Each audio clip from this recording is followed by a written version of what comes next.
সেই মহান আল্লাহ রাব্বুল আলামিনের দরবারে লক্ষ কোটি শুকরিয়া জ্ঞাপন করি যে মহান রব আমরা যারা সুস্থ আছি, যে মহান রব বিনা টাকা পয়সায় আমাদেরকে প্রতিনিয়ত অক্সিজেন আমাদেরকে প্রতিনিয়ত দান করছে, জোরে বলুন সুবহানাল্লাহ।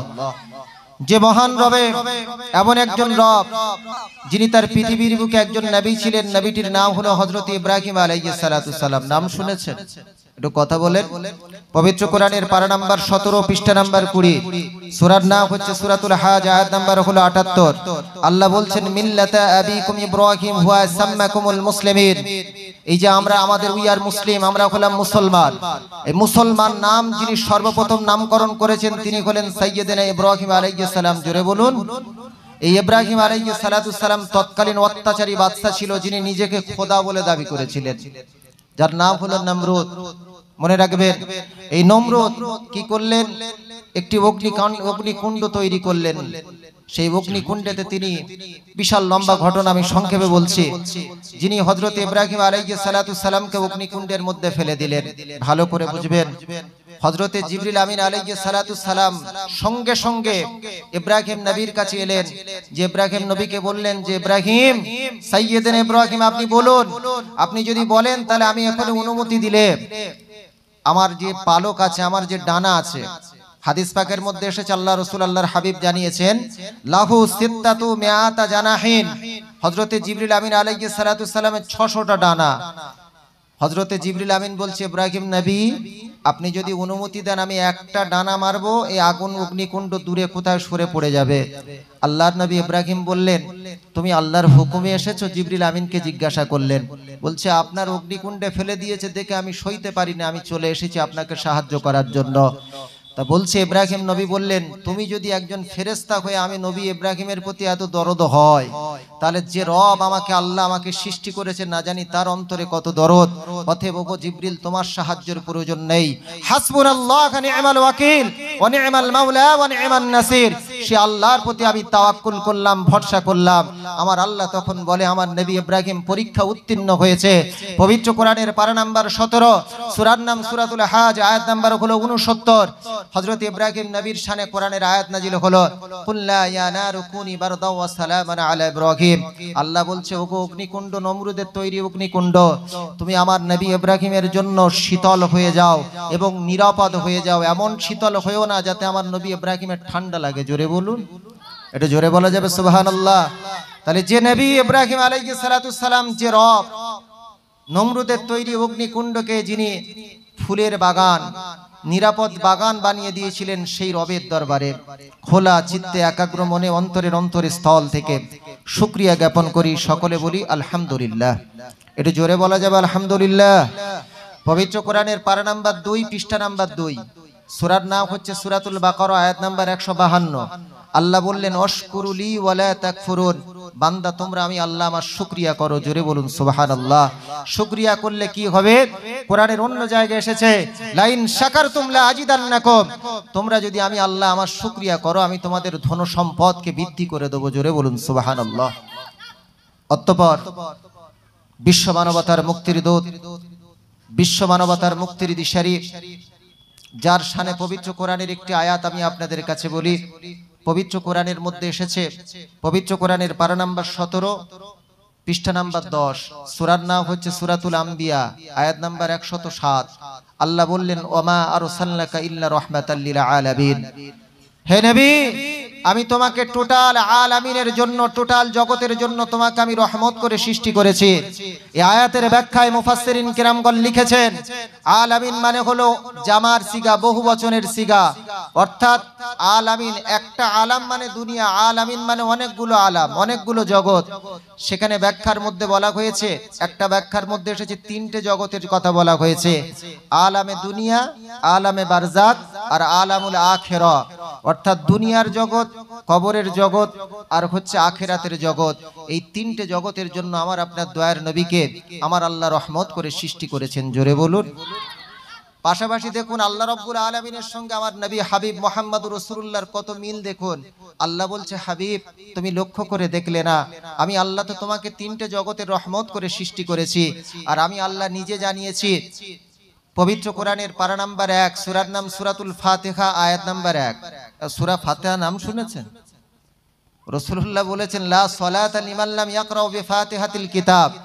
যে সালাতের মধ্যে প্রতি রাকাতে সূরা ফাতিহা আপনার পাঠ করতে হবে, যদি ওয়াইন কানা ফারদান, যদি আপনি একাকী নামাজ পড়েন, ভালো করে বোঝেন। আর যদি ইমাম সাহেবের পিছনে নামাজ পড়েন, কেরাওয়াতুল ইমাম কেরাওয়াতুল্লাহু, তাহলে একজন ইমাম সাহেবের পিছনে নামাজ পড়লে ইমাম সাহেবের কেরাত মুসল্লির জন্য যথেষ্ট, হাদিস শরীফের মধ্যে এসেছে।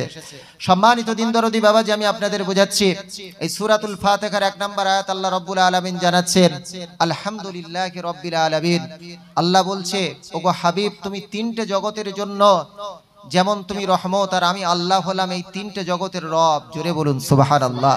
ওখানেও দেখেছেন ওমা আরসালনাকা ইল্লা রাহমাতাল লিল আলামিন, ওখানেও আলামিন আছে, আর আলহামদুলিল্লাহি রাব্বিল আলামিন এখানেও আলামিন আছে। জোরে বলুন সুবহানাল্লাহ। আল্লাহ দয়া রাসূলের কি কানেকশন! আল্লাহ শব্দের ভিতরে 4টে অক্ষর আছে, আলিফ লাম লাম হা। ভালো করে বুঝবেন, আলিফ লাম লাম হা। আল্লাহ আল্লাহ বলছে, ওগো হাবিব, তোমার নামের মধ্যে আমি আল্লাহ 4টে অক্ষর দিয়ে সৃষ্টি করেছি। জোরে বলুন সুবহানাল্লাহ। মিম হা মিম দাল মুহাম্মদ, জোরে বলুন সুবহানাল্লাহ। আহমদ, আলিফ হা মিম দাল আহমদ, জোরে বলুন সুবহানাল্লাহ। এমন করে যদি বলেন মুজাম্মিল, সেখানেও 4টে অক্ষর আছে, মিম জা মিম লাম, জোরে বলুন সুবহানাল্লাহ। তাহলে একটু চিন্তা, বা মুদ্দাসির, মিম দাল সা র, সেখানেও 4টে অক্ষর। তাহলে কোন নবীর প্রতি আমরা দরুদ পড়ছি একটু লক্ষ্য করে দেখুন। সেই প্যারা হাবিব রাহমাতাল লিল আলামিন, শাফিউল মুজনিবিন, সাইয়্যিদুল মুরসালিন হুজুর আকরাম সাল্লাল্লাহু আলাইহি ওয়াসাল্লামের প্রতি জানাই অসংখ্য দরুদ ও সালাম। সকলে আরো একবার বলি সাল্লাল্লাহু আলাইহি ওয়াসাল্লাম। আল্লাহর প্রশংসা হলো, নবীর শানে দরুদ হলো। অতঃপর আজকের দিনের সম্মানিত উলামায়ে কেরামগণ, বিশেষ করে ফুরফুরা দরবার শরীফ থেকে আগত আওলাদে মুজাদ্দিদে জামান, তৎসহ এই মথুরাপুর মসজিদের ইমাম সাহেব যিনি আমার পার্শ্বে অবস্থান করছেন, এবং এই জলসা কমিটির সমস্ত সদস্যবৃন্দগণ, বিশেষ করে আমার সম্মুখে বসে থাকা আল্লাহওয়ালা দিন দরদি জাকিরিন শাকিরিন মুরব্বিয়ানে আওয়াব, পিতৃ সমতুল্য চাচাজিগণ, সমবয়স্ক কলিজার টুকরো জওয়ান যুবক ভাইরা, ছোট্ট ছোট্ট স্নেকের ভাইরা, পর্দার অন্তরালে অবস্থিতা সম্মানিতা মা ও বোনেদের আমার আন্তরিক ভালোবাসা ও শুভেচ্ছা জ্ঞাপন করি। শুনছিলাম এই মাহফিলের বয়স অনেক দিন। মথুরাপুর গ্রামবাসী বৃন্দগণের ব্যবস্থাপনায় প্রতি বছরের ন্যায় নির্ধারিত 5ই ফাল্গুন জলসাটি আয়োজিত হয়। আমি এখনো পর্যন্ত যারা এসে উপস্থিত হয়নি তাদের কাছে অনুরোধ করব, মেহেরবানি করে খুব সুন্দর সামিয়ানার আয়োজন করা হয়েছে, বিশেষ করে সেদিকে খেয়াল করে সকলেই পবিত্র মাহফিলে এসে বসুন। আল্লাহ রাব্বুল আলামিন প্রত্যেককে যা যা বদলা দান করবেন, সকলে বলুন আল্লাহুম্মা আমিন। আজকে আমি আপনাদের কাছে কোরআনের একটি আয়াত রেখেছি, ভালো করে বুঝবেন আমি আপনাদেরকে কি বোঝাতে চাচ্ছি। আল্লাহ রাব্বুল আলামিন টোটাল পৃথিবীর বুকে যত মাখলুকাত সৃষ্টি করেছে, ভালো করে বুঝবেন, যত মাখলুকাত সৃষ্টি করেছে, এই সমস্ত মাখলুকাতের ভিতরে আল্লাহ পাক মানব জাতিকে সৃষ্টির সেরা বানিয়েছে। জোরে বলুন। আমি আবুল কালাম বলছি তা নয়, আমার আপনার বাড়িতে কোরআন আছে তো? একটু কথা বলেন, কোরআন আছে তো? এই মথুরাপুর গ্রামে যে কোরআন পাওয়া যায়, আচ্ছা বলুন, এটা তো আমরা ওয়েস্ট বেঙ্গল পশ্চিমবঙ্গের মধ্যে বসবাস করি, বা we are citizen of our India, আমরা ভারতবর্ষের অধিবাসী, এই ভারতবর্ষের মধ্যে আমরা বসবাস করি। কিন্তু আমাদের পার্শ্ববর্তী দেশ বাংলাদেশ বলুন, পাকিস্তান বলুন, এদিকে নেপাল বলুন, ভুটান বলুন, টোটাল পৃথিবীর বুকে যত দেশ আছে, Japan, German, France, Iraq, Iran, তুরস্ক, সৌদি আরব, মিশর, যাই বলুন না কেন, টোটাল পৃথিবীর বুকে যে কোরআন আর আমাদের এই মথুরাপুর গ্রামে যে কোরআন, একই না আলাদা? একটু কথা বলেন, একই তো? জি। এই কোরআনের মধ্যে আল্লাহ রাব্বুল আলামিন জানাচ্ছেন, পবিত্র কোরআনের পারা নাম্বার 30, পৃষ্ঠা নাম্বার হলো 18, সূরার নাম হচ্ছে সূরাতুত তিন, আয়াত নাম্বার হলো 4। আল্লাহ পাক জানাচ্ছেন, লাকাদ খলাকনাল ইনসানা ফি আহসানি তাকবীম, আমি আল্লাহ পৃথিবীর বুকে মানব জাতিকে সৃষ্টির সেরা জাতি বানিয়েছি। জোরে বলুন। একটু ভালো করে বুঝবেন, টোটাল যত মাখলুকাত তার ভিতরে মানব জাতিকে সৃষ্টির সেরা বানালো। এই মানব জাতির ভিতরে আবার কাকে সৃষ্টির সেরা বানানো হলো, সেটা তো একটু দেখা দরকার আছে। জি, এই টোটাল মানব জাতির ভিতরে কাকে সৃষ্টির সেরা বানানো হলো, সেটার উত্তরও আল্লাহ পাক পবিত্র কোরআনের মধ্যে দিয়েছেন। জোরে বলুন। আল্লাহ পাক পবিত্র কোরআনের পারা নাম্বার 29 পৃষ্ঠা নাম্বার 3 সূরার নাম হচ্ছে সূরাতুল কলাম, আয়াত নাম্বার হলো 4। আল্লাহ পাক জানাচ্ছেন ওয়া ইন্নাকা লাআলা খুলুকিন আযীম, the best character in the world, his name is prophet Muhammad sallallahu alayhi wa sallam, the first man in the world, his name is Adam alayhi salatu salam। পৃথিবীর বুকে সর্বপ্রথম যাকে আল্লাহ পাক সৃষ্টি করেছেন তিনি হলেন আমাদের আদি পিতা আদম আলাইহিস সালাম। ঠিক তো? একটু কথা বলেন। আদম আলাইহিস সালাম, এই আদম আলাইহিস সালাতু সালাম থেকে শুরু করে ইলা ইয়াউমিল কিয়ামা, কিয়ামত পর্যন্ত যত মানব মানবী আসবে আল্লাহ তাদের মধ্যে সবার মধ্যে সর্বশ্রেষ্ঠ করে যাকে বানিয়েছেন তিনি হলেন আমার আপনার দয়ার হাবিব মুহাম্মদুর রাসূলুল্লাহ সাল্লাল্লাহু আলাইহি সাল্লাম। জোরে বলুন। সম্মানিত দিন দরদি বাবাজি, আবার আপনার দয়ার নবীর মর্যাদা কত একটু লক্ষ্য করে দেখুন। পবিত্র কোরআনের পারা নাম্বার হলো 30, পৃষ্ঠা নাম্বার হলো 17, সূরার নাম হচ্ছে সূরাতুল ইনশিরাহ, আয়াত নাম্বার হলো 4। আল্লাহ পাক ঘোষণা করছেন ওয়ারাফা'না লাকা যিকরাক। রফা ইয়ারফাউ মানে আরবি ডিকশনারি খুললে দেখতে পাবেন সেখানে বলা আছে রফা ইয়ারফাউ মানে হলো উঁচু করা। আল্লাহ পাক জানাচ্ছেন ওয়ারাফা'না লাকা যিকরাক, ও হাবিব মুহাম্মদ আমি আল্লাহ তোমার স্মরণটাকে অনেক উঁচু করেছি, তোমার মর্যাদাটাকে পৃথিবীর বুকে অনেক উচ্চ মর্যাদায় আমি আল্লাহ পাক নিয়ে গিয়েছি। হযরতে জিবরিল আমিন আলাইহিস সালাতু ওয়াস সালাম যিনি ছিলেন ওহীবাহক ফেরেশতা, বিশ্বনবী সাল্লাল্লাহু আলাইহি ওয়াসাল্লামের কাছে আয়াতটি নিয়ে এসে যখন হাজির হলেন আল্লাহর নবী দয়ার হাবিব মুহাম্মদুর রাসূলুল্লাহ সাল্লাল্লাহু আলাইহি ওয়াসাল্লাম বললেন ওগো জিবরিল, আমি নবী মুহাম্মদ আমার মর্যাদাটাকে কিভাবে বাড়ানো হয়েছে একটু বলো। জিবরিল আমিন আলাইহিস সালাতু সালাম বলেন ইয়া রাসূলুল্লাহ ইয়া হাবিবাল্লাহ, আমি জিবরিলের উত্তর দিতে পারবো না। আল্লাহর দরবারে চলে যায় হযরতে জিবরিল আমিন আলাইহিস সালাতু সালাম আল্লাহর দরবার থেকে ফিরে এসে উত্তরটা নিয়ে আসে। তাফসিরে বাগাবীর মধ্যে এসেছে, ভালো করে বুঝবেন। তাফসিরে বাগাবীর পুরো নাম হলো মাআলিমুত তানজিল। এই কিতাবের মধ্যে এসেছে আল্লামা ইমাম বাগাবী রাহমাতুল্লাহ আলাইহি তিনি জানিয়েছেন এই আয়াতের ব্যাখ্যায় বলা হয়েছে ইজা যুকিরতু যুকিরতা মাই, আমার আল্লাহ পাক জানাচ্ছেন ও হাবিব মুহাম্মদ তুমি শোনো, আমি আল্লাহ আমার নাম পৃথিবীর বুকে যেখানে উচ্চারণ হবে ওগো হাবিব মুহাম্মদ আমি আল্লাহ আমার নামের সাথে সাথে তোমার নামটাও উচ্চারিত হবে। এই আয়াতের ব্যাখ্যায় বিখ্যাত মুফাসসিরটির নাম হলো হযরতে আব্দুল্লাহ ইবনে আব্বাস রাদিয়াল্লাহু তাআলা আনহু, যিনি রাইসুল মুফাসসিরিন, যিনি বাহরুল উলুম মানে হলো জ্ঞানের সাগর, রাইসুল মুফাসসিরিন মানে হলো সমস্ত মুফাসসিরিনদের যিনি মাথা। তার আরো একটা উপাধি রয়েছে তারজুমানুল কোরআন, কোরআনের ভাষ্যকার। এই হযরতে আব্দুল্লাহ ইবনে আব্বাস রাদিয়াল্লাহু তাআলা আনহুমা এই আয়াতের ব্যাখ্যায় তিনি বলেছেন যে যখন দুনিয়ার বুকে পৃথিবীর বুকে প্রত্যেকটি মসজিদ বলুন, পৃথিবীর বুকে প্রত্যেকটি খুতবায় বলুন যেখানে আমার আল্লাহ পাকের নাম উচ্চারণ হয় সেখানে আমার নবী মুহাম্মাদের নামও উচ্চারণ হয়। কিভাবে আমি আপনাদের বলছি শুনুন। তাফসীরের মধ্যে এসেছে বিল আযান ওয়াল ইকামাত। আযান বলতে আমরা কি বুঝি? আচ্ছা বলুন, আমাদের এই মথুরাপুর গ্রামের যে মসজিদ আছে বা টোটাল পৃথিবীর বুকে যত মসজিদ আছে এই মসজিদগুলোতে দিনে কবার আযান হয় বলুন? দিনে 5 বার আযান হয়। একটু কথা বলেন। ফজর, জোহর, আসর, মাগরিব, ঈশা দিনে 5 বার আযান হয়। আযানের শব্দগুলো আমরা অনেকেই জানি। The first sentence of the azan, আযানের প্রথম বাক্য হলো আল্লাহু আকবার আল্লাহু আকবার, আল্লাহ হয় মহান আল্লাহ হয় মহান। The second sentence of the azan, আযানের দ্বিতীয় বাক্য হলো আশহাদু আল্লা ইলাহা ইল্লাল্লাহ, আমি সাক্ষ্য দিচ্ছি আল্লাহ ছাড়াই কোনো মাবুদ নাই। দা third sentence of the azan, আযানের তৃতীয় বাক্য হলো আশহাদু আন্না মুহাম্মাদার রাসূলুল্লাহ, আমি সাক্ষ্য দিচ্ছি মুহাম্মদ আল্লাহর রাসূল। আমার আল্লাহ বলছে গো হাবিব শোনো, আমি আল্লাহ পাক তোমার মর্যাদাটাকে কিভাবে উঁচু করেছি। আযান কিয়ামত পর্যন্ত হবে, কথা বলেন হবে না? আবার আল্লাহ বলছো গো হাবিব মুহাম্মদুর রাসূলুল্লাহ তুমি শোনো, পৃথিবীর বুকে হযরত আদম নবী থেকে শুরু করে ঈসা আলাইহিস সালাতু সালাম পর্যন্ত কোন নবীর নাম আমি আল্লাহ ওই আযানের ভিতরে জুড়িনি, হযরতে জিবরিল আমিন আলাইহিস সালাতু সালাম থেকে শুরু করে 7 জন যে বিশিষ্ট ফেরেশতা আছে, ওই ফেরেশতাদের নাম আমি আল্লাহ আযানের ভিতরে ঝুড়িয়ে নে। ওগো হাবিব, পৃথিবীর বুকে কিয়ামত পর্যন্ত পৃথিবীর সমস্ত মসজিদগুলো থেকে আযান হবে, ওই আযানের ভিতরে আমি আল্লাহ যেমন আমি আল্লাহ আমার নামটা জুড়ে রেখেছি, ওগো হাবিব ওই আযানের ভিতরে আমি আল্লাহ তোমার নামটাও জুড়ে দিয়েছি।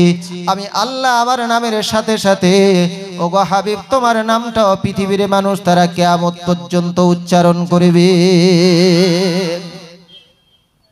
আচ্ছা, তাহলে রাসূলুল্লাহর মর্যাদা কে দিয়েছেন? একটু কথা বলেন।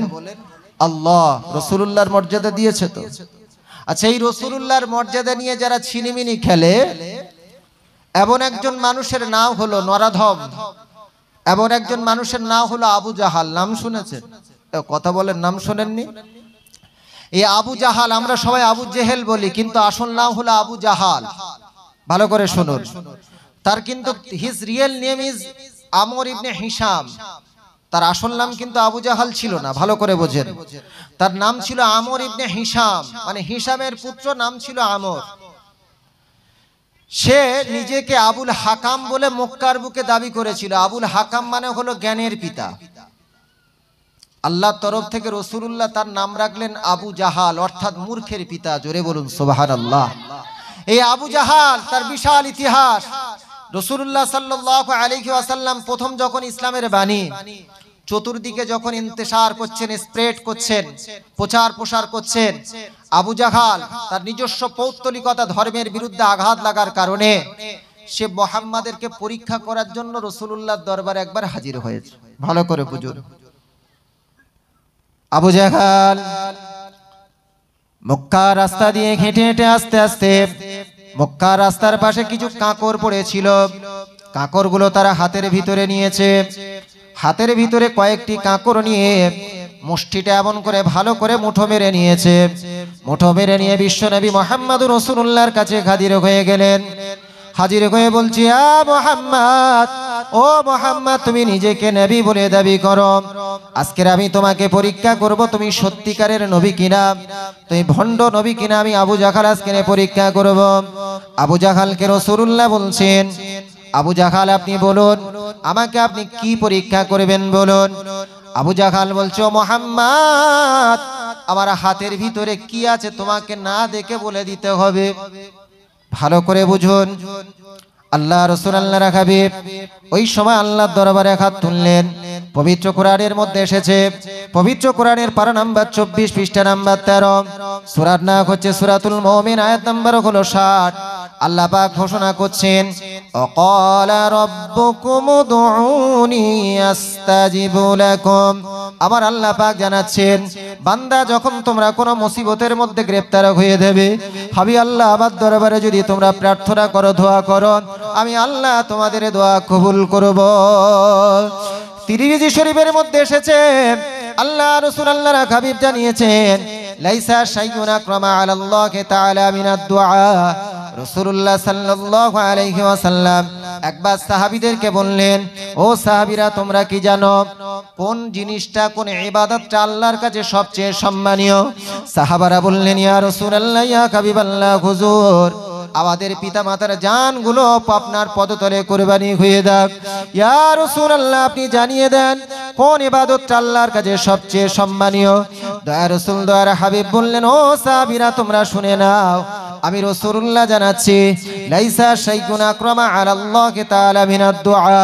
বান্দা যখন দুটি হাত তুলে আল্লাহর দরবারে বিড়বিড় বিড়বিড় করে মুনাজাত করে, দোয়া করে, ওই দোয়া নামক ইবাদতটি আল্লাহর কাছে সবচেয়ে সম্মানীয় ইবাদত।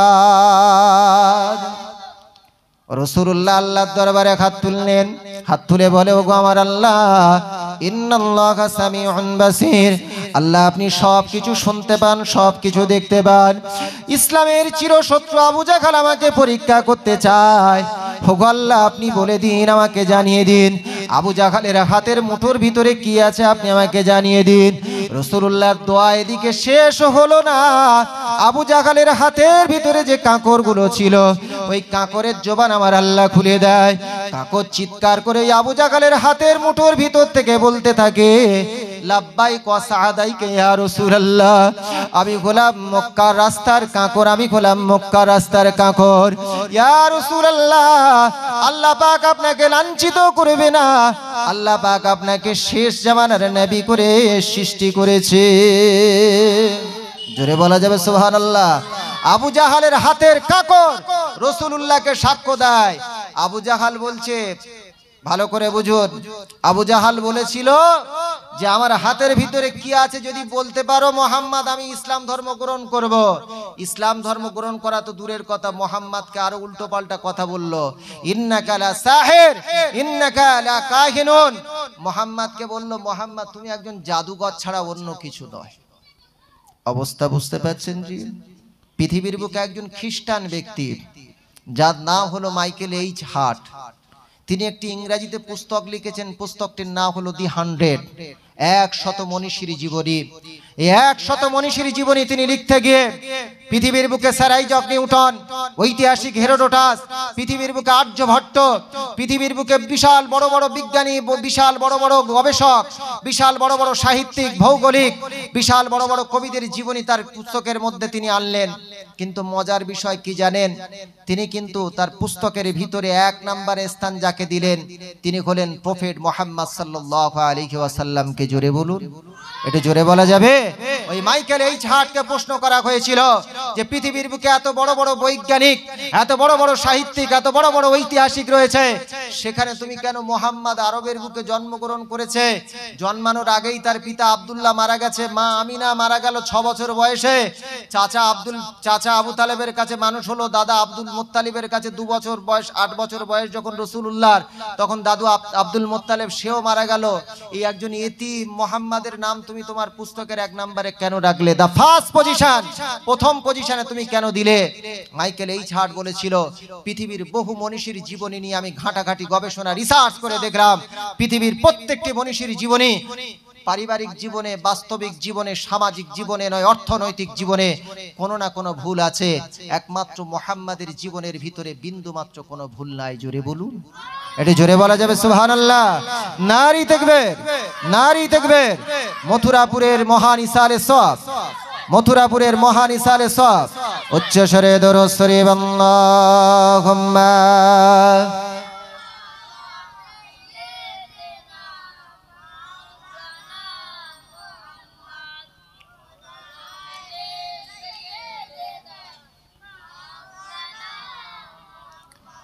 দিনের নবী মুস্তাফা মোর মুহাম্মদ রাসূল,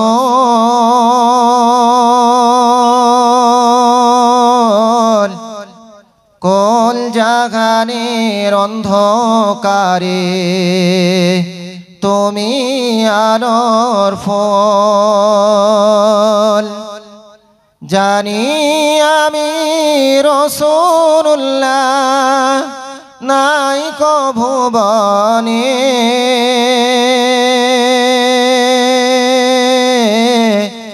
তবু মন যে আমার সদা সেই দিকে টানে। আল্লাহুম্মা সাল্লি আলা সাইয়্যিদিনা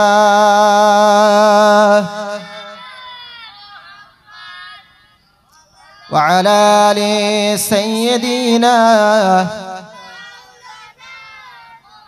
সম্মানিত দিনদরদি বাবাজি, আমার আপনার নবীকে শুধু কাঁকর যে সাক্ষ্য দিয়েছে তা নয়, পৃথিবীর বুকে বহু ইতিহাস রয়েছে, আপনি লক্ষ্য করে দেখলে দেখতে পাবেন রাসূলুল্লাহ সাল্লাল্লাহু আলাইহি ওয়াসাল্লাম অবলা প্রাণী, অবলা প্রাণী তারাও আমার দয়া রাসূলকে সাক্ষ্য দিয়েছেন। জোরে বলুন। কিতাবটির নাম হলো খসাইসুল কুবরা, লিখেছেন বিশ্ববিখ্যাত মুফাসসির আল্লামা জালালউদ্দিন সূতি রাহমাতুল্লাহ আলাইহি। এই আল্লামা জালালউদ্দিন সূতি রাহমাতুল্লাহ আলাইহির বিশ্ববিখ্যাত একটা কিতাবের নাম হলো তাফসিরে জালালাইন। এই বনমালীপুর সিনিয়র মাদ্রাসায় পড়ানো হয় তাফসিরে জালালাইন। এই আল্লামা জালালউদ্দিন সূতি রাহমাতুল্লাহ আলাইহি রাসূলুল্লাহর জীবনের উপরে কিতাব লিখেছেন, কিতাবটির নাম হলো খসাইসুল কুবরা। এই কিতাবের মধ্যে এসেছে আল্লাহ রাসূল আল্লাহর হাবিব সাল্লাল্লাহু আলাইহি ওয়াসাল্লাম একদিন একটা মাজলিসের মধ্যে বসেছিলেন। ভালো করে শুনবেন, একটা মাজলিসের মধ্যে বসেছিলেন, হঠাৎ করে ইজি জা রবিগুন মিন বনি সুলাইম, বনি সুলাইম গোত্র রাসূলুল্লাহ জামানায় মক্কার বুকে একটা বনি সুলাইম গোত্র ছিল। যেমন কুরাইশ একটা গোত্রের নাম, রাসূলুল্লাহ কুরাইশ গোত্রে জন্মগ্রহণ করেছিলেন। ভালো করে বুঝবেন, আল্লাহ রাসূল আল্লাহর হাবিব এর দরবারে ওই বনি সুলাইম গোত্র থেকে, যেমন এখানে ধরুন কেউ লস্কর পাড়া, কেউ সর্দার পাড়া, ভালো করে বুঝুন, এরকম সুলাইম একটা গোত্রের নাম।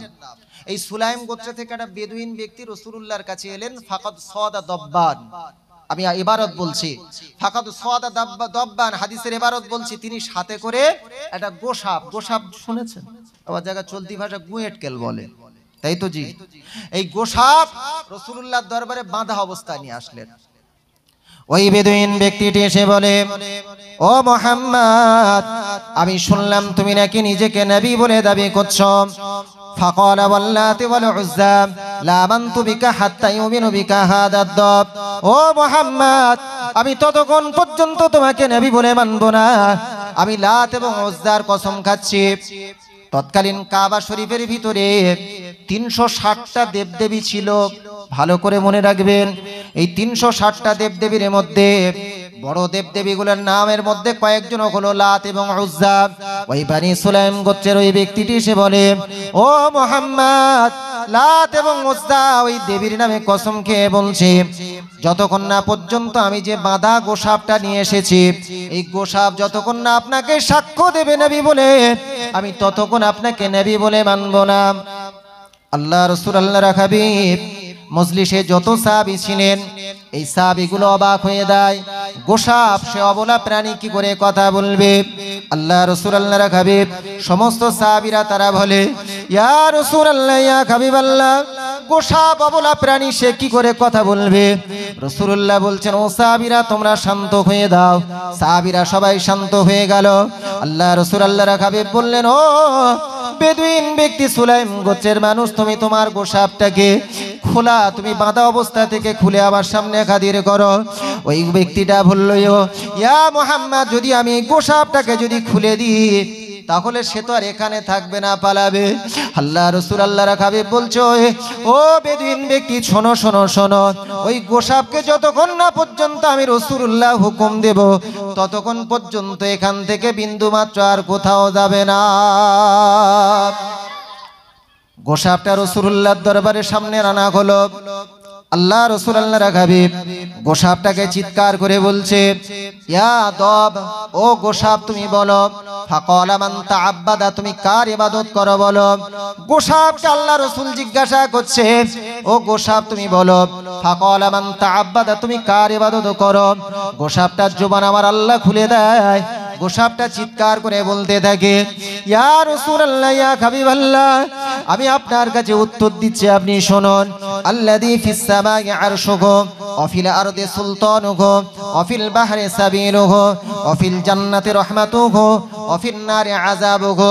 সেই আল্লাহর ইবাদত করি যে আল্লাহ আরশে অধিষ্ঠিত, ওয়া ফিল আরদি সুলতানুহু, এবং টোটাল দুনিয়ার যিনি মালিক, যিনি সুলতান, যিনি মালিক, সেই রবের আমি ইবাদত করি। ওয়া ফিল বাহরি সাবিলুহু, সেই রবের আমি আল্লাহ, আমি সেই রবের আমি গোসাপ, সেই আল্লাহর ইবাদত করি যিনি শুধু সমতল ভূমিতে রাস্তা বানিয়ে দেয়নি, যিনি সমুদ্রের বুকের, নদীর উপরেতে, সাগরের উপরে নৌকা জাহাজের মাধ্যমে রাস্তা বানিয়ে দিয়েছেন। সেই রবের আমি গোসাপ ইবাদত করি। অফিল জান্নাতে রহমাতুহু, যে রব তার মুমিন বান্দাদের জন্য জান্নাত সৃষ্টি করেছেন, জোরে বলুন সুবহানাল্লাহ। অফিন নারে আযাবুহু, সেই রবের আমি ইবাদত করি যে রব তার অবিশ্বাসী বান্দাগণদের জন্য জাহান্নাম সৃষ্টি করেছে। রাসূলুল্লাহকে এই গোসাপ রবের পরিচয় দিল 5টা বাক্যে, ভালো করে বুঝবেন। এবার গোসাপকে আল্লাহ রাসূল আল্লাহর হাবিব বলছে, ও গোসাপ, তুমি ভালো উত্তর দিয়েছো, এবারে তোমাকে আমি একটা মাত্র কোশ্চেন করব, সেটা বলো গোসাপ, তুমি বলো, ক্বালা ফামান আনা, আমি কে, এবার তুমি একটু পরিচয় দাও। গোসাপটার জবান আমার আল্লাহ পাক আবার খুলে দেয়। গোসাপটা তখন চিৎকার করে বলে, আনতা রাসূল রাব্বিল আলামিন ওয়া আনতা খাতামুন নবিয়্যিন। ইয়া রাসূলুল্লাহ, আমি সাক্ষ্য দিচ্ছি আমার আল্লাহ পাক আপনাকে শেষ জামানার নবী করে, আল্লাহ পাক আপনাকে রাসূল করে পৃথিবীর বুকে সৃষ্টি করেছে। তাহলে গোসাপ পর্যন্ত রাসূলুল্লাহকে সাক্ষ্য দেয়। ভালো করে বুঝুন, এই হাদিসের ইবারতের মধ্যে এসেছে ফাসলাম আল আরাবিয়, গোসাব যখন কথা বলে রাসূলুল্লাহকে সাক্ষ্য দিলেন, ওই গোসাবের সাক্ষ্য দেওয়া দেখে ওই বেদুইন ব্যক্তিটি সইতে না পেরে রাসূলুল্লাহর হাতে হাত দিয়ে কলেমা পড়ে মুসলমান হয়ে গেলেন। জোরে বলুন, একটু জোরে বলা যাবে সুবহানাল্লাহ? তাহলে একটু চিন্তা ভাবনা করার দরকার আছে। রাসূলুল্লাহর মর্যাদা কে দিয়েছে? আমার আল্লাহ। সেই রাসূলুল্লাহর মর্যাদা আমরা আজকে দিতে পারছি? খারাপ ভাববেন না জি। এমন কিছু কথা বললে হয়তো আর পরের বছর থেকে দাওয়াত দেবে না, তাতে আমার দরকার নাই জি। রিজেকের মালিক আল্লাহ, ঠিক না ভুল কথা বলেন? 7 তবক জমিনের নিচে ছোট্ট পিঁপড়ের যিনি খাওয়া দেয় তিনি কে? কথা বলেন আল্লাহ। তো কথা বলেন, কোরআনের মধ্যে এসেছে ওমা মিন দাব্বাতিন ফিল আরদি ইল্লা আলাল্লাহি রিজকুহা। আল্লাহ পাক বলছেন পৃথিবীর বুকে সমস্ত প্রাণীর রিজেকের দায়িত্ব আমার আল্লাহর। জোরে বলুন, এটা জোরে বলা যাবে সুবহানাল্লাহ? সম্মানিত দিন দরদি বাবাজি, আজকের এক কতিপয় মুসলমান যদি আমরা ভাবি সারা বছর নামাজ রোজা হজ যাকাত দেয়ার ইজ নো নিড, কোনো প্রয়োজন নাই, শুধু বছরে একটা করে জলসা দেবো তাতেই পার হয়ে যাবে, যদি এরকম চিন্তা ভাবনা করি আর তাতে একটা গরু মারি কি মোষ মারি, তাতে 8 হাঁড়ি 10 হাঁড়ি বিরিয়ানি করি, তাতেই আল্লাহ পাক পার করে দেবে, এরকম চিন্তা ভাবনা করলে কাজ আছে? কাজ হবে? এই কথা বলুন। পবিত্র কোরআন খুলে দেখুন, পবিত্র কোরআন, পবিত্র কোরআনের পারা নাম্বার 5 পৃষ্ঠা নাম্বার 14, সূরার নাম সূরাতুন নিসা, আয়াত নাম্বার 103। আল্লাহ বলছে ইন্নাস সালাতা কানাত আলাল মুমিনিনা কিতাবাম মাওকুতা, আমি আল্লাহ তোমাদের জন্য 5 ওয়াক্ত নামাজকে ফরজ করেছি। জোরে বলুন। এই 5 ওয়াক্ত নামাজ ফরজ কোন রাতে হলো? মেরাজের রাতে হয়েছে। তো কথা বলেন, ইন্টারনেটে গুগলে সার্চ করে দেখবেন মেরাজটা কখনো হয়েছে। 621 সালের 27শে রজবের রাত্রিতে রাসূলুল্লাহ সাল্লাল্লাহু আলাইহি ওয়াসাল্লাম হাজারান নবী সাল্লাল্লাহু আলাইহি ওয়াসাল্লাম মিনাল মক্কা ইলাল মদিনা, আল্লাহ রাসূল আল্লাহর Habib, the migration of prophet Muhammad sallallahu alaihi wasallam from Mecca to Medina in the year of 622, বিশ্ব নবী সাল্লাল্লাহু আলাইহি ওয়াসাল্লাম মক্কা থেকে মদিনার বুকে হিজরত করেছিলেন 622 সালে। হিজরতের আগের বছরে 621 সালের 27শে রজবের রাত্রিতে বেশিরভাগ রাবি বর্ণনা করেছে সেই রাত্রে মেরাজ হয়েছিলেন। আচ্ছা বলুন, এই মেরাজ হয়েছিল যে রাত্রিতে, এই রাত্রিতে রাসূলুল্লাহ সাল্লাল্লাহু আলাইহি ওয়াসাল্লাম মসজিদে আকসায় গিয়েছিল না যায়নি? এ বাবা, টোটাল পেপার পত্রিকা ফেসবুক হোয়াটসঅ্যাপ ইন্টারনেট গুগল দেখছেন না ফিলিস্তিনের মুসলমানদের প্রতি আজকের ইসরায়েল সরকার কি অত্যাচার করছে? একটু দেখেছেন না দেখেননি? ছোট ছোট বাচ্চাগুলো তাদের উপরে বোমা আক্রমণ করা হচ্ছে, তাদের উপর থেকে বোমা বৃষ্টি নিক্ষিপ্ত হচ্ছে, তাদের যে কি অবস্থায় তারা মারা যাচ্ছে কল্পনা করতে পারবেন না। হসপিটালে ঠিক মতন পরিষেবা নাই। আজ মুসলমান ভাই একটু চিন্তা ভাবনা করে দেখেছেন, ইসলামের প্রথম কাবা, আজকের কাবার দিকে ফিরে নামাজ আদায় আমরা করি, আল্লাহর ঘর কাবা যেটা মক্কা শরীফে অবস্থিত, কিন্তু ইসলামের প্রথম কাবা কিন্তু যে কাবার দিকে ফিরে এখন নামাজ পড়ি সেই কাবা ছিল না। আমি আবুল কালাম ভুলভাল বলছি না জি, কিতাব পত্র একটু খেটে দেখবেন জি, যে বাইতুল মাকদাস, যে মসজিদে আকসা, আল্লাহ রাসূল আল্লাহর হাবিব মদিনার বুকে হিজরত করার পরে টানা 16 থেকে 17 মাস রাসূলুল্লাহর প্রথম যে কাবা ছিল সেটা ছিল এই বাইতুল মাকদাস বা মসজিদে আকসা। জোরে বলুন, এটা জোরে বলা যাবে? সেই মসজিদে আকসা রাসূলুল্লাহকে সাহাবীরা জিজ্ঞাসা করলেন, ইয়া রাসূলুল্লাহ, ইয়া হাবিবাল্লাহ, পৃথিবীর বুকে আল্লাহ পাক সর্বপ্রথম কোন মসজিদকে সৃষ্টি করেছে? আল্লাহ রাসূল আল্লাহর হাবিব বললেন, বানাল্লাহু তাআলা জাআলাল্লাহু তাআলা আউওয়ালা মাসজিদান, পৃথিবীর বুকে সর্বপ্রথম মসজিদ সৃষ্টি করেছে আল্লাহর ঘর কাবা বা বাইতুল হারাম, যেটা কাবা শরীফ। রাসূলুল্লাহ সাহাবীরা আবার জিজ্ঞাসা করলেন, ইয়া রাসূলুল্লাহ, ইয়া হাবিবাল্লাহ, এই কাবা শরীফের পরে কোন মসজিদকে আল্লাহ পাক সর্বপ্রথম দ্বিতীয় সৃষ্টি করেছে কাবা শরীফের পরে? রাসূলুল্লাহকে আমার আল্লাহ বললেন, আমার আল্লাহ পাক জানিয়ে দিলেন, রাসূলুল্লাহ সাহাবীদেরকে জানিয়ে দিলেন। রাসূলুল্লাহ বললেন, কাবা শরীফের 40 বছর বাদে আল্লাহ পাক ওই ফিলিস্তিনের বুকে মসজিদে আকসাকে সৃষ্টি করেছেন। জোরে বলুন, এটা জোরে বলা যাবে? এই মসজিদে আকসা এমন একটা জায়গা, ভালো করে দেখবেন, যেখানে নবী জাকারিয়া আলাইহিস সালাতুস সালামের মতন নবী ওই মসজিদের মেম্বারে দাঁড়িয়ে দাঁড়িয়ে ইমামতি করেছেন। জোরে বলুন, এটা জোরে বলা যাবে? ওই ফিলিস্তিনের বুকেতে হযরতে নবী ইব্রাহিম আলাইহিস সালাতুস সালাম, ভালো করে বোঝেন, নবী ইব্রাহিম আলাইহিস সালাতুস সালাম, হযরতে জাকারিয়া আলাইহিস সালাতুস সালাম, হযরতে ইয়াহইয়া আলাইহিস সালাতুস সালাম, তাদের সবার এই হযরতে নবী ইব্রাহিম আলাইহিস সালাম, হযরতে জাকারিয়া আলাইহিস সালাতুস সালাম, আর ওই ফিলিস্তিন থেকে কয়েক মাইল দূরে ওখানেই হযরতে মুসা আলাইহিস সালাতুস সালাম এবং হযরতে হারুন আলাইহিস সালাতুস সালামের কবর রয়েছে। জোরে বলুন সুবহানাল্লাহ। সম্মানিত দিন দরদি বাবাজি, সবচেয়ে মজার কি বিশেষ জিনিস জানেন? সেটা হলো রাসূলুল্লাহকে ওই মেরাজের রাত্রিতে রাসূলুল্লাহকে যে বাহনে করে নিয়ে যাওয়া হয়েছিল, বাহনটার নাম কি বলুন তো? বুরাক, তাই তো? একটু কথা বলেন বুরাক। এই আপনারা অনেক দিন ধরে ওয়াজ নসিহত শুনছেন, এই বুরাকটা কি দুনিয়ার কোনো বুরাক, দুনিয়ার কোনো প্রাণী না জান্নাতের? কথা বলেন জান্নাতের। তো সবচেয়ে মজার কি বিষয় জানেন? আল্লাহ পাক পবিত্র কোরআনের মধ্যে জানাচ্ছেন, পবিত্র কোরআনের পারা নাম্বার 15 পৃষ্ঠা নাম্বার 1, সূরার নাম হচ্ছে বনী ইসরাঈল, আয়াত নাম্বার হলো 1। আবার আল্লাহ পাক জানাচ্ছেন, সুবহানাল্লাযী আসরা বিআবদিহি লাইলাম মিনাল মাসজিদিল হারামি ইলাল মাসজিদিল আকসা। সেই আল্লাহর গুণগান গায় যে আল্লাহ তার পেয়ারা হাবিবকে সশরীরে মক্কার মসজিদে হারাম অর্থাৎ কাবা শরীফ থেকে মসজিদে আকসা পর্যন্ত নিয়ে গিয়েছে। এই মসজিদে হারাম থেকে মসজিদে আকসা পর্যন্ত যাওয়াকে আরবিতে বলা হয় ইসরা। ইসরা মানে হলো রাত্রিকালীন ভ্রমণ। আল্লাহ রাসূল আল্লাহর হাবিব বলছেন, হাদিস শরীফের মধ্যে এসেছে, ওই মসজিদে আকসা ফিলিস্তিনে যাওয়ার পরেতে ওখান থেকে আমার আল্লাহ পাক রাকিবতুল বুরাক ওয়া আতাইতু বাইতুল মাকদাস সুম্মা উরিজা বিনা ইলা সামাগে। আল্লাহ রাসূল আল্লাহর হাবিব জানাচ্ছেন, সোনার জবানে জানিয়েছেন যে আল্লাহ পাক জান্নাতি বুরাকে করে সর্বপ্রথম আমাকে যখন মসজিদে আকসায় নিয়ে আসলো, ওখান থেকে আমার আল্লাহ পাক সুম্মা উরিজা বিনা ইলা সামা, অতঃপর আমার আল্লাহ তাআলা ওই জান্নাতি বুরাক করে সপ্তম আসমান সিদরাতুল মুনতাহা এমন করে বাইতুল মামুর আল্লাহর আরশে আজিম এবং জান্নাত জাহান্নামকে আমার আল্লাহ ঘুরিয়ে ঘুরিয়ে দেখিয়েছে। যে জিনিস আমি আপনাদের বোঝানোর চেষ্টা করছি সেটা হলো ওই জান্নাতি বুরাক। রাসূলুল্লাহ যখন মসজিদে আকসায় প্রবেশ করলেন, ভালো করে বুঝবেন, ওই মসজিদে আকসায় প্রবেশ যখন করলেন, ওই জান্নাতি বুরাককে ওই মসজিদে আকসার একটা দিকে, কিতাবের মধ্যে এসেছে দক্ষিণ দিকেতে, মসজিদে আকসার দক্ষিণ দিকে জান্নাতি বুরাককে বেঁধে রাখা হয়েছিল। জোরে বলুন, আর একটু জোরে বলা যাবে সুবহানাল্লাহ। ওই মসজিদে আকসার দক্ষিণ দিকেতে জান্নাতি বুরাক পর্যন্ত বেঁধে রাখা হলো। শুধু তাই নয়, ওই মসজিদে আকসার ছোট্ট একটা ইতিহাস আমি আপনাদের বলি।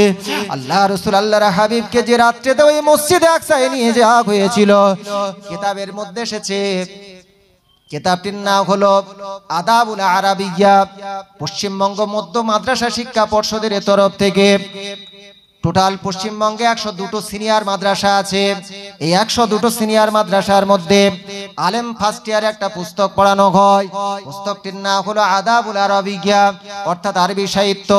এই আরবি সাহিত্যের ভিতরে মিশরের একজন লেখক, লেখকটির নাম হলো মোহাম্মদ আল আসমার, তিনি লিখেছেন, লেখকটির নাম হলো আহমদ শাওকি বেগ। তিনি তার কবিতার মধ্যে লিখেছেন, আসরা বিকাল্লাহু লাইলান ইদ মালাইকাতু ওয়ার রাসূলু ফিল মাসজিদিল আকসা আলা কদাম। যে রাত্রিতে আমার আল্লাহ তাআলা তার প্রিয় হাবিব মুহাম্মদকে মসজিদে আকসায় নিয়ে আসলো, সেই রাত্রিতে রাসূলুল্লাহ আসার আগে বহু ফেরেশতা এবং বিভিন্ন রসুলকে আল্লাহ পাক তাদের রুহানি হালাতে তুলে ওই মসজিদে আকসায় হাজির করেছিলেন। মজার বিষয় হলো, তারা আমার রাসূলুল্লাহর জন্য, তারা দাঁড়িয়ে দাঁড়িয়ে আমার রাসূলুল্লাহর জন্য তারা দণ্ডায়মান ছিলেন। জোরে বলুন, আমার রাসূলুল্লাহকে তারা সম্ভাষণ জানাবে। নেতা মন্ত্রীকে যেমন দাঁড়িয়ে সম্ভাষণ জানানো হয়, তারা ফুলের কেমন করে বিভিন্ন ফুল তারা ছড়িয়ে দেয়। রাসূলুল্লাহ যখন তাদের কাছে প্রবেশ করছে, তারা দাঁড়িয়ে দাঁড়িয়ে ফেরেশতার এবং পৃথিবীর পূর্বের রসুলগুলো আমার রসুলকে ওই দিন তারা সম্ভাষণ মারহাবা জানিয়েছিল। আমার আল্লাহ বললেন, ওগো হাবিব, শুধু তাই নয়, পৃথিবীর বুকে আমি আল্লাহ তাআলা আজকের এই রাত্রিতে তোমাকে আমি একটা উপাধি তোমাকে আজকের দেব।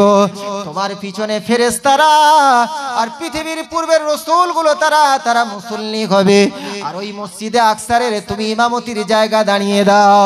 সমস্ত নবীদের ও নবী রাসূলদেরকে নিয়ে আজকের তুমি ইমামতি করবে, আর নবী রাসূলরা তোমার পিছনে দাঁড়িয়ে দাঁড়িয়ে তারা ইক্তেদা করবে। আজকের আমি তোমাকে ইমাম, নবীদের ইমাম বানিয়ে আমি তোমাকে সাইয়্যিদুল মুরসালিন, নবীদের সর্দার বানিয়ে দেব। জোরে বলা যাবে সুবহানাল্লাহ, আর একটু জোরে বলা যাবে সুবহানাল্লাহ।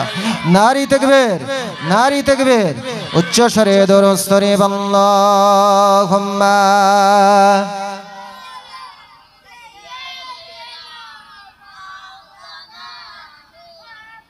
وعلى آل سيدنا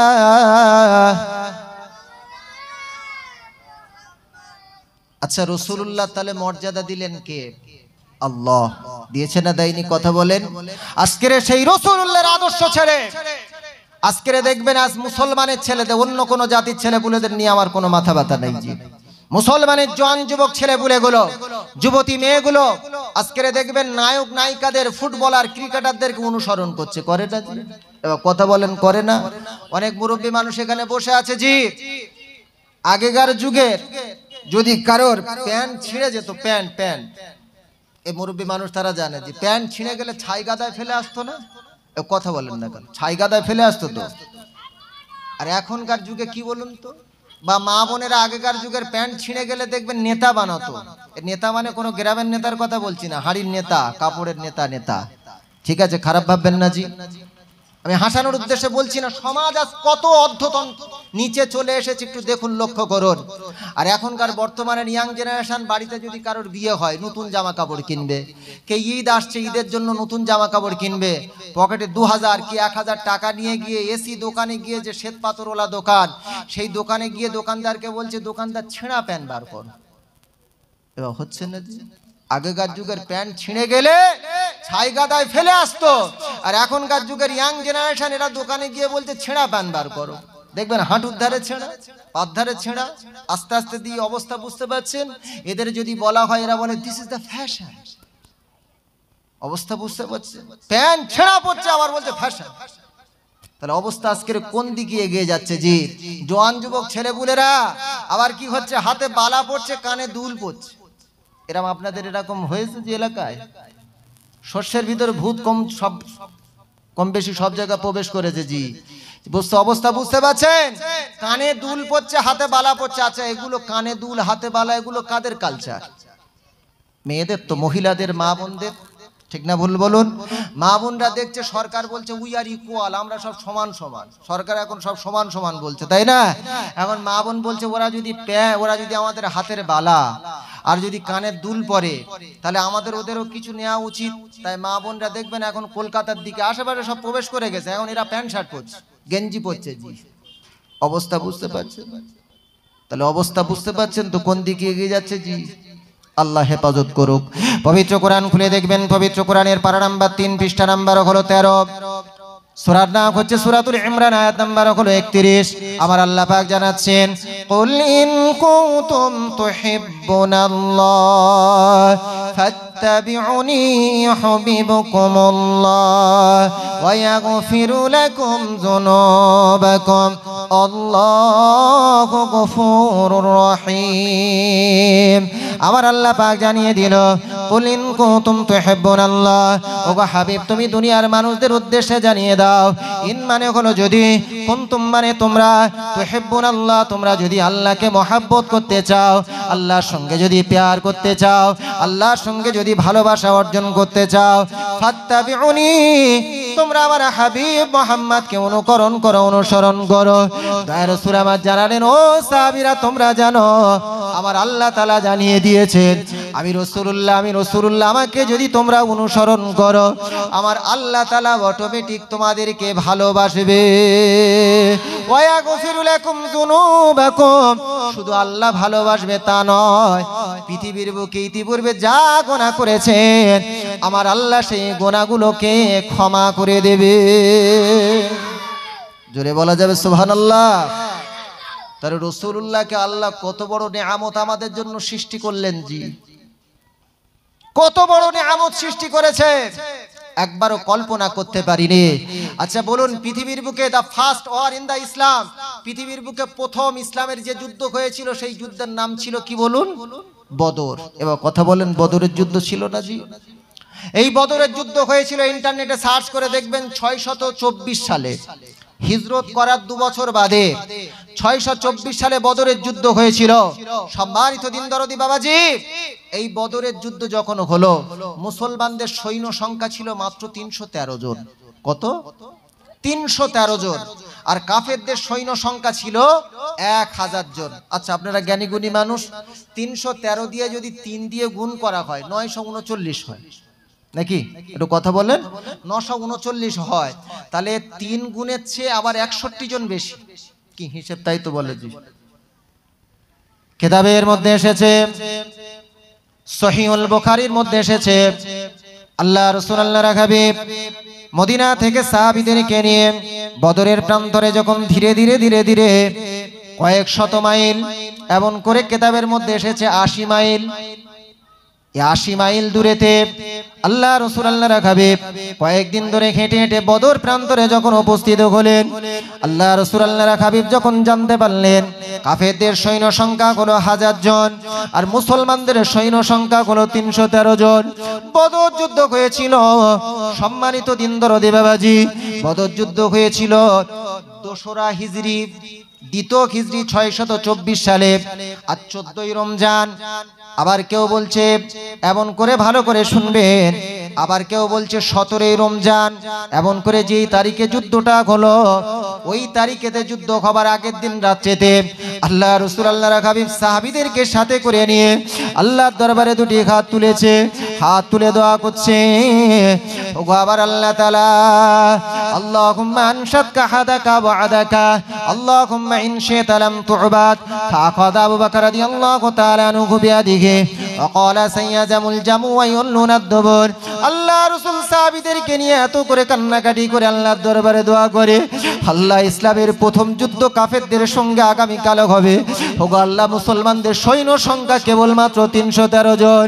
ইয়া আল্লাহ, বিশ্বনবী আল্লাহর দরবারে দোয়া করে আর চোখের পানিটা রোনাজারি করতে থাকে, আল্লাহ আপনার ওয়াদাকে আপনি যদি কালকের যদি বদর যুদ্ধেতে দিনেতে মুসলমানরা যদি পরাজয় বরণ করে, কিয়ামত পর্যন্ত ইসলামের পতাকা উত্তোলন করার মতন কেউ থাকবে না।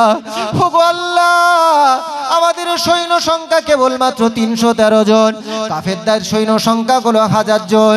ওগো আল্লাহ, আগামী কাল আমাদেরকে বেইজ্জতি করবে না। রাসূলুল্লাহ এত কাঁদছেন, এত কাঁদছেন। হযরতে নবী পাকের বিশ্ববিখ্যাত একজন সাহাবী ছিলেন, যে সাহাবীটি হলেন the first Islamic sector, his name is Abu Bakr. রাসূলুল্লাহর হাতে সর্বপ্রথম যিনি কালেমার দাওয়াত গ্রহণ করেছিলেন তিনি হলেন নবী পাকের সাহাবা, সাহাবীটির নাম হলো হযরতে আবু বকর সিদ্দিক রাদিয়াল্লাহু তাআলা আনহু। এই আবু বকর রাদিয়াল্লাহু তাআলা আনহু কে ছিলেন জানেন? কিতাবটির নাম হলো ফিকহুল আকবার, লিখেছেন 4 মাযহাবের বিখ্যাত ইমাম, আমাদের ইমামটির নাম হলো হযরতে নু'মান বিন সাবিত বিন জুতা বিন মাম, যার আসল নাম ছিল এটাই, যাকে ইমামে আবু হানিফা বলে আমরা ডাকি।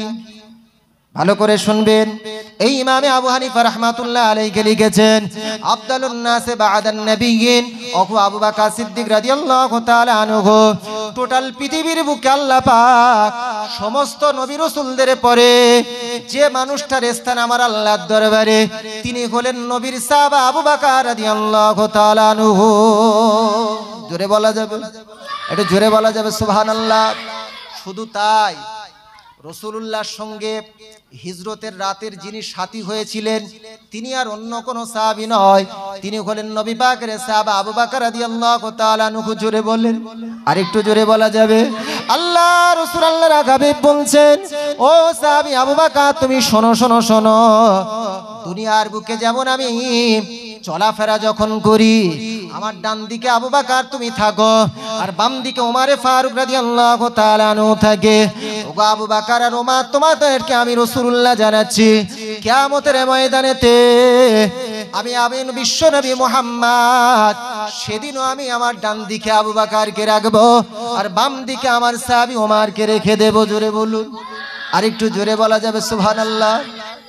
তাহলে আবু বকর রাদিয়াল্লাহু তাআলা আনহুর স্থানটা কত মর্যাদা। শুধু তাই নয়, আল্লাহ রাসূল আল্লাহর হাবিব একদিন বলছে, ও সাহাবীরা তোমরা কি জানো, আমি রাসূলুল্লাহ তোমাদেরকে আজকের একটা জিনিস জানাই, শোনো। আল্লাহ পাক 8টা জান্নাত সৃষ্টি করেছে। কটা? 8টা জান্নাত। দারুস সালাম, দারুল করার, দারুল মাকাম, জান্নাতুল খুল, জান্নাতুল মাওয়া, জান্নাতুল আদন, জান্নাতুল নাঈম, জান্নাতুল ফেরদাউস। আল্লাহ 8টা জান্নাত সৃষ্টি করেছেন। এই 8টা জান্নাতে মানুষ যাবার জন্য তারা কত পৃথিবীর মানুষ উদগ্রীব, ঠিক না ভুল কথা বলেন? আল্লাহকে রাজি করে আমাদের কি জান্নাতে যাওয়ার আশা নাই? এবার কথা বলেন না কেন? আশা আছে। তাহলে জান্নাতে যাবার আশা করে মানুষ, কিন্তু জান্নাত আবার ওই 8টা জান্নাত একটা কাজে তারাও প্রতিযোগিতা করে। সাহাবীদেরকে রাসূলুল্লাহ বলছেন, আল্লাহ রাসূল আল্লাহর হাবিব বলছেন, ও সাহাবীরা তোমরা শোনো, ওই 8টা জান্নাত প্রতিদিন প্রতিযোগিতা করে যে আল্লাহ পাক পৃথিবীর বুকে ওই মানুষটা যেন 8টা জান্নাত, তারা বলে ওই মানুষটা যেন আমি এই জান্নাত আমার ভিতরে প্রবেশ করে, অর্থাৎ দারুল খুল, জান্নাতুল খুল। সে বলে যে আমার ভিতরে যেন ওই মানুষটা প্রবেশ করে। জান্নাতুল ফেরদাউস সেও বলে যেন আমার ভিতরে প্রবেশ করে। 8টা জান্নাত দুনিয়ার বুকে একটা মানুষকে আল্লাহ সৃষ্টি করেছে, সেই মানুষটার জন্য তারা প্রতিযোগিতা করে। সাহাবীদেরকে আল্লাহ রাসূল আল্লাহর হাবিব জানাচ্ছেন, ও সাহাবীরা তোমরা কি জানো সেই মানুষটাকে? সাহাবীরা বললেন, ইয়া রাসূলুল্লাহ, ইয়া হাবিবাল্লাহ, হুজুর আমাদের পিতামাতার জানগুলো আপনার পদতলে কুরবানি হয়ে যাক, আপনি বলে দিন সেই মানুষটার পরিচয় কি? আল্লাহ রাসূল বললেন, 8টা জান্নাত যে মানুষটার জন্য প্রতিযোগিতা করে সেটা আর পৃথিবীর অন্য কেউ নয়, তিনি হলেন আমার সাহাবী আবু বকর। জোরে বলা যাবে সুবহানাল্লাহ, নারী তাকবীর। আবু বকর রাদিয়াল্লাহু তাআলা আনহু আল্লাহ এত মর্যাদা দিয়েছিলেন। জি, এই আবু বকর রাদিয়াল্লাহু তাআলা আনহু মর্যাদা কার জন্য পেয়েছেন? আমার দয়ার রাসূলের জন্য। জোরে বলুন, একটু জোরে বলা যাবে সুবহানাল্লাহ। সেই রাসূলুল্লাহ সাল্লাল্লাহু আলাইহি ওয়াসাল্লাম বদর যুদ্ধের দিনে বদর যুদ্ধের আগের দিনে এত কান্না কাঁদছে রাসূলুল্লাহ, চোখের পানি ওই বদরের প্রান্তরে যখন রাসূলুল্লাহ চোখ থেকে ঝরে ঝরে যখন পড়ছে, আবু বকর রাদিয়াল্লাহু তাআলা আনহু দেখলেন রাসূলুল্লাহ কাঁদবে আর আমার আল্লাহ সইবে, সেটা হতে পারে না। রাসূলুল্লাহর হাতটা ধরলেন, ধরে বললেন, ইয়া রাসূলুল্লাহ, ইয়া হাবিবাল্লাহ, আমি আবু বকর জানি আল্লাহ আপনাকে এত মহব্বত করেন, এত ভালোবাসেন, আপনার কান্না আমার আল্লাহ কবুল না করে থাকতে পারবে না। আগামীকাল কাফেরদের সৈন্য সংখ্যা 1000 কেন, তারা যদি কয়েক লক্ষ কয়েক কোটিও হয়, আপনার দোয়ার বিনিময়ে আল্লাহ কালকের মুসলমানদেরকে জয়লাভ করিয়ে দেবে। জোরে বলুন, একটু জোরে হবে। অবশেষে কি দেখা গেল? অ্যাজ এ রেজাল্ট, ফলাফল কি হলো? বদর যুদ্ধের মুসলমানরা জয়লাভ করে পৃথিবীর বুকে প্রথম যুদ্ধে জয়লাভ করে পৃথিবীর বুকে ইন্তেশার করে দিল যে ইসলাম ধর্ম পৃথিবীর বুকে কিয়ামত পর্যন্ত থাকবে। জোরে বলুন। কোরআন বলছে, ইউরিদুনা লিয়াতফিউ নূরাল্লাহি বিআফওয়াহিহিম আল্লাহু মুতিম্মু নূরিহি ওয়ালাউ কারিহাল কাফিরুন।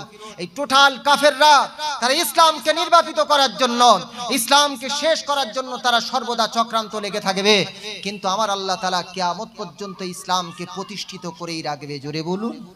আজকের পৃথিবীর বুকে লক্ষ্য করছেন না, তাসলিমা নাসরিনের মতন ব্যক্তি ইসলামের বিরুদ্ধে লাগে, এবং কথা বলেন লাগে না? জি, কথা বলেন। তাসলিমা নাসরিনের মতন ব্যক্তি ইসলামের বিরুদ্ধে লাগে।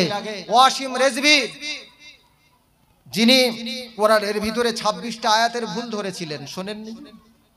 কথা বলেন, শোনেননি? জি, ওয়াসিম রেজভী, যিনি কয়েকদিন আগে জিতেন্দ্রনাথ ত্যাগী হলো, তার ধর্ম পরিবর্তন করে জিতেন্দ্রনাথ ত্যাগী হলো।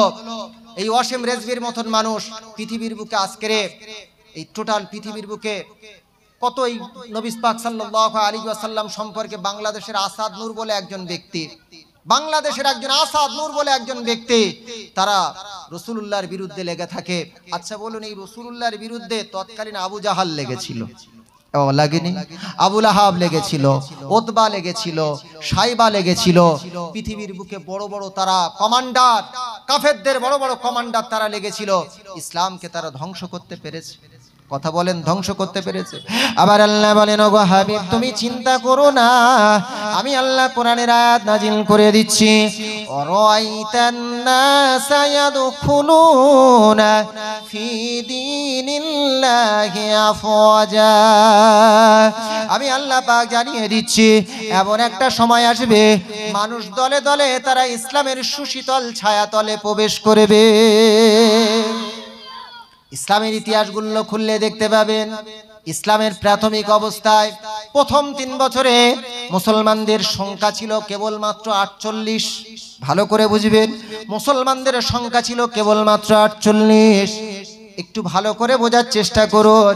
নবী পাকের সাহাবী আবু বকর রাদিয়াল্লাহু তাআলা আনহু রাসূলুল্লাহর কাছে গেলেন, গিয়ে বলছি, ইয়া রাসূলুল্লাহ, ইয়া হাবিবাল্লাহ, মক্কার কাফেররা তারা তাদের ধর্মের কথা তারা ওই কাবা শরীফের কাছে গিয়ে বলে, উচ্চ স্বরে দরুদ শরীফ আল্লাহুম্মা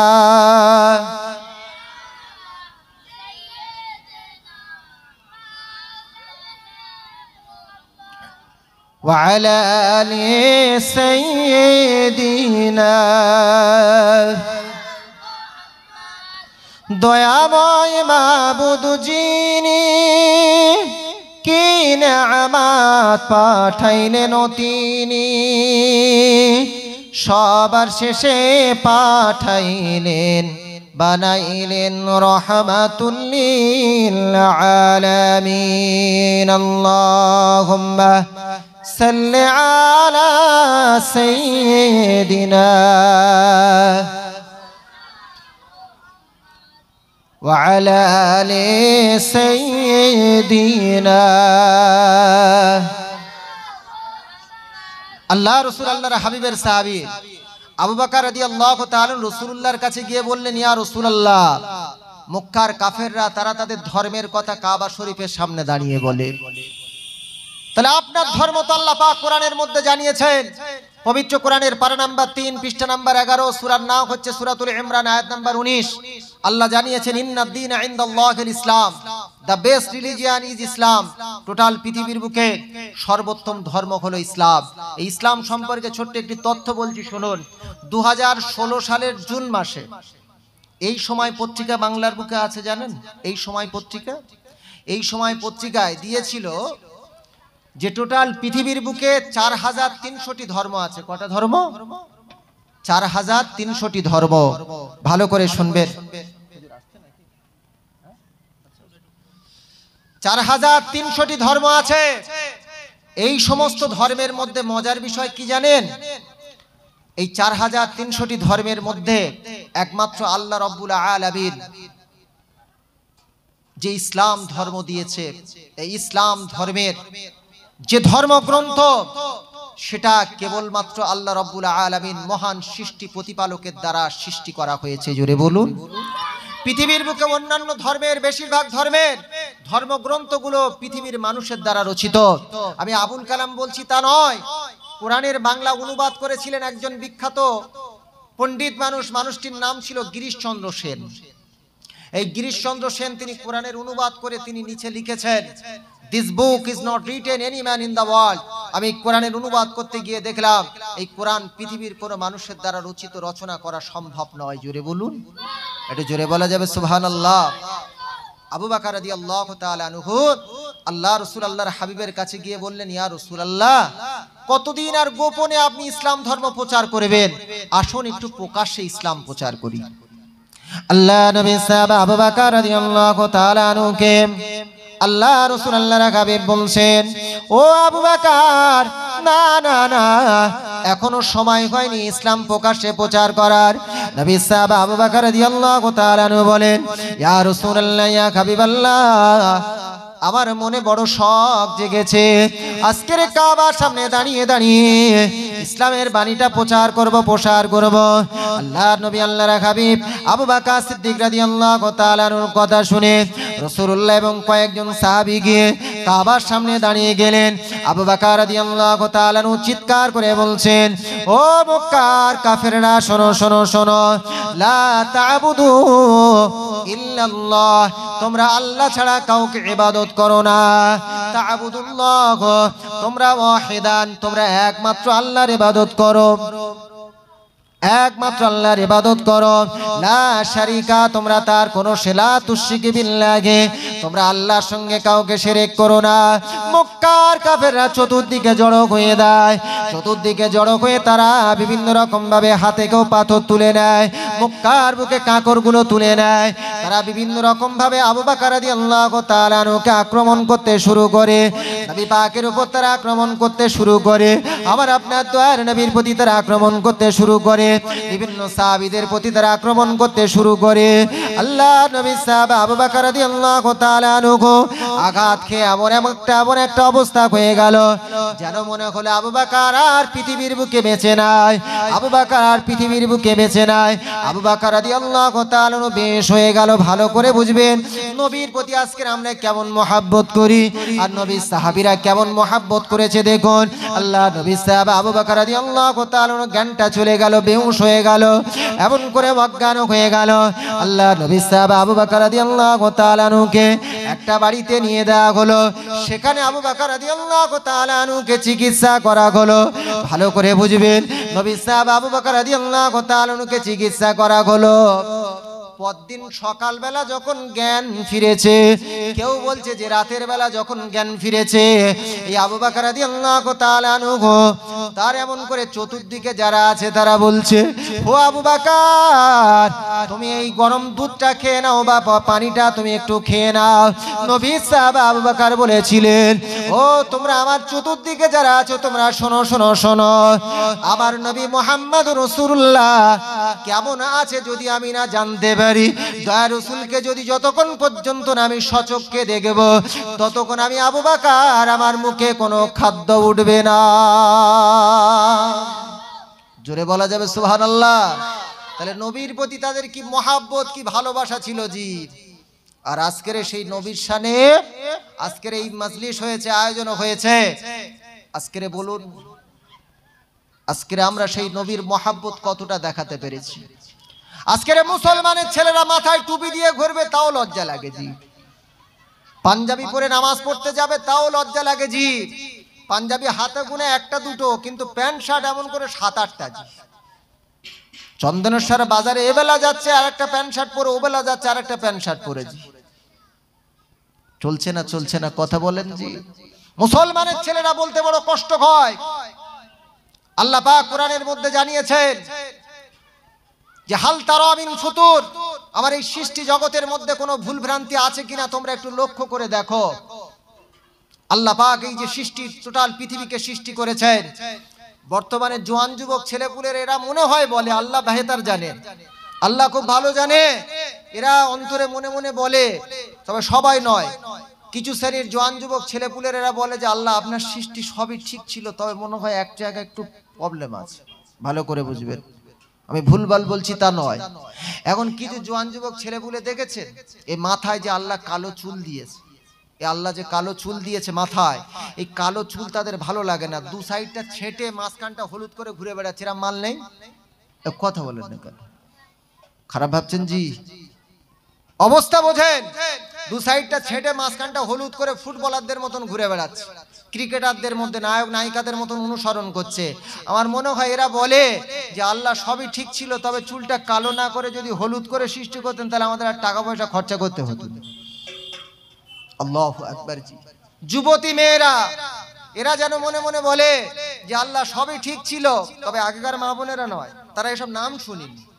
এখনকার ইয়াং জেনারেশন মেয়েগুলো, যুবতী মেয়েগুলো, এরা দেখবেন বিউটি পার্লার, শুনেছেন নাম? কথা বলেন না। বিউটি পার্লার, এই বিউটি পার্লারে গিয়ে ব্রাউ প্লাকিং করছে, ভুরু ফ্ল্যাপ, ভুরু কর্তন করছে, করে না জি? এরা বলছে আল্লাহ সবই ঠিক ছিল, ভুরুতে এতগুলো চুল না দিয়ে যদি একটু সরু মতন সুতোর মতন করে দিতেন তাহলে আর টাকা পয়সা খরচা করতে। অবস্থা বুঝতে পারছেন? নবীর প্রতি মহাব্বত ভালোবাসা আজকের আছে। মুসলমানের ছেলে জানাজার নামাজ পড়তে যাচ্ছে, জোহরের নামাজের পরে জানাজা হবে বলছে, বলে না যে মসজিদে অ্যানাউন্স করে না যে জোহরের নামাজের পরে জানাজার নামাজ হবে। বিশাল বড় একটা পাঞ্জাবি পরে, বড় একটা প্যান্ট পরে চলে গেল, মাথায় একটা দামি টুপি দিয়ে চলে গেল, মসজিদের সামনে বড় মাঠ আছে সেখানে জানাজা হবে, মসজিদে জোহরের নামাজ হচ্ছে সেখানে হাজির নয়, ও বাবাজি জানাজার নামাজে একদম সবার প্রথম কাতারে হাজির। অবস্থা বুঝতে পারছেন? অথচ জোহরের নামাজটা ছিল ফরজে আইন, ওকে পড়তে হবে, আর জানাজার নামাজ ছিল ফরজে কিফায়া। জানাজার নামাজে ফজিলত আছে জি, আমি নেই বলছি তা নয়। আল্লাহ রাসূল আল্লাহর হাবিব বলেছে যদি কোনো ব্যক্তি জানাজার নামাজ আদায় করে আল্লাহ তার আমলনামায় 1 কিরাত পরিমাণ সওয়াব দেবে। জোরে বলুন, এটা জোরে বলা যাবে?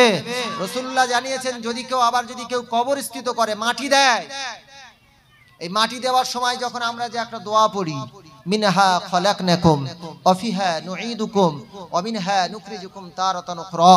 সম্মানিত দিন দরদি বাবাজি, এই যে দোয়াটা পবিত্র কোরআনের পারা নাম্বার 16, সূরার নাম সূরা তোহা, আয়াত নাম্বার 55, এই 55 নাম্বার আয়াতের মধ্যে এসেছে এই দোয়াটা পড়ে যে আমরা মাটি দিই। আবার এক শ্রেণীর এখন ফেসবুক ইউটিউব আলেম বার হয়েছে, দেখবেন তারা বলছে দোয়া পড়া বিদআত।